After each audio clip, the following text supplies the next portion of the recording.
Hi friends, இதுதான் மொந்த வாழை, இல்லைனா இதை பேயன் வாழைன்னு சொல்லுவாங்க.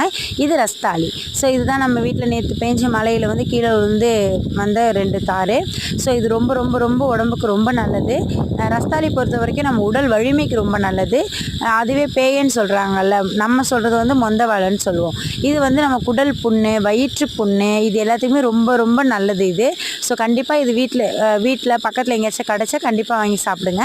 ஸோ அடுத்தது தான் இந்த மாம்பழங்க. இது நம்ம வீட்டுக்கு எதுக்கு காட்டினேன்னா அன்றைக்கி மரம். ஸோ அதுலேருந்து விழுந்தது தான். நெக்ஸ்ட் வந்து தேங்காய். இது எல்லாமே அந்த மழையினால கீழே விழுந்தது. ஸோ அதில் வந்து அந்த தேங்காய் பொறுக்க போகும்போது தான் பார்த்தோம், இந்த தேங்காய் நல்லா முளைச்சி இருந்துச்சு. ஸோ இதை நான் மாயவரம் சைடு போகும்போது நான் பார்த்துருக்கேன். இதை வந்து வெட்டி அது ஒயிட் கலரில் இருக்கும். அது ரொம்ப நல்லது உடம்புக்கு அப்படின்னு சொல்லுவாங்கங்க. நான் ட்ரை பண்ணி பார்க்கலான்னு இருக்கேன்.